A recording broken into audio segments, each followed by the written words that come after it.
I'd like to take you on a quick little journey through this book, Creating Steel Jewelry. It's a book that I just published through Artisan Ideas, and I just want to hit the high points for you so you can see what it's all about. It's a how-to book. The objectives that I had in writing it were primarily to educate, and not just jewelers, but really all metalsmiths, blacksmiths, bladesmiths. The techniques cross over. And I also wanted to help build interest in steel as a raw material for jewelry. Because it is a how-to book, you'll see that it goes step by step through all of the techniques that I cover. And there are photographs also, so that you not only can read what to do, but you can see what to do. Before I kind of walk you through the chapters, I'd like to give a shout out to some people that made some really special contributions to the book, starting with the foreword, which was written by a gentleman named Peter Johnson. I collaborated with Peter about a year ago to teach a 10-day retreat. It was a combination of bladesmiths and jewelers, and it was sort of a crossover. We called it metamorphosis. Peter is a world-class swordsmith, and he's recognized the world over as being an expert in medieval and sort of mythical swords, and you see here photographs of some of his designs. He has shown his work in numerous galleries, and he's worked internationally as an artist and as an exhibition curator. So I was really honored when Peter agreed to write the foreword for the book. Next, Andy Cooperman agreed to contribute a chapter on working with stainless steel. And obviously I haven't worked with stainless, so Andy was the expert that brought in his knowledge of stainless, and not only do you see photographs of his amazing work, but he shares with you some of the special techniques of working with stainless, particularly the pulse arc welder, which has been a boon not only with stainless, but also with working with carbon steel. In addition, Amanda Dennison contributed a chapter on enameling. Amanda is a UK-based artist who has a really interesting approach to enameling. She enamels on steel, and she allows the rust to be part of her design. I've taken one of Amanda's workshops, and her technique is just really interesting. The chapter itself, I have to say, it is so detailed. She goes through all of the aspects of it. So it's like taking one of her classes. You can see, again, fully illustrated.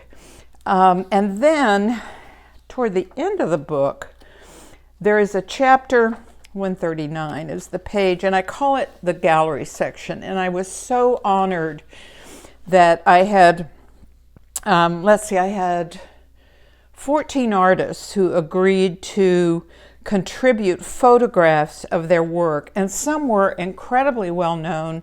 Kat Cole, Mike Edelman, Suzanne Henry, Julie Billups. It just goes on and on and on. Here's a piece of Amanda's, and then Deborah Vivas, who has shown in the Smithsonian show. Just on and on. Of course, Pat Flynn is quite well known. Some of my students also have their work shown. Anyway, just a lot of very beautiful work shown. So the final contributor that I really want to give thanks to is Harold O'Connor. Harold did the technical review on the book, and I want to thank him for doing that because there's a lot of information here. So what does the book cover? Well, let's look at the table of contents, and I won't go through everything, but a couple things that I just want to point out. First of all, the topics track what I pretty much have covered in my workshops that I've been teaching since 2018. We start with the basics, and the first chapter deals with kind of how you buy it, what it is, what's the history, just the physical forms of mild steel, just kind of an understanding of the whole setting for working with low carbon steel. And then chapter 2 gets into the basics. How do you deal with it? How do you clean it? How do you cut it? How do you file it, soldering it, etc. So I deal with some of the basic tools that you'll need, how to do things like remove rust. So it gets you started for those who have no experience. Andy's chapter, as I mentioned, covers working with stainless steel. I move into etching low carbon steel. In this case, I cover electro etching, which is just a beautiful technique, and I show a number of different resists, detailed instructions on how to set up the etching station. And then fusing gold and other metals. This is sort of the core chapter. This is where I started, was fusing gold to steel. What I've added is really fusing other metals to steel, copper, silver, bronzes, and then also fusing gold and other metals to wire and perforated steel is kind of a new technique. Then I move into fusing powdered metals to steel. I talk a little bit about grinding your powdered metals if you don't want or can't have access to buy them. Now, what I don't cover is my latest technique that I've just developed in the last year, which is the painting with powdered metals technique, because it is brand new, and I do have a workshop on that. The Kembu chapter is really special because for many, many years, it was thought that you couldn't do Kembu on steel, or it was a misperception. So what I've done is do a lot of experiments, and I figured out how to do it most successfully, and not only how to bond 24 karat gold, but also silver. And then finally, we finish up with patinas and sealing, and Amanda's chapter on enameling. So I'm extremely excited, as you might imagine, about this book.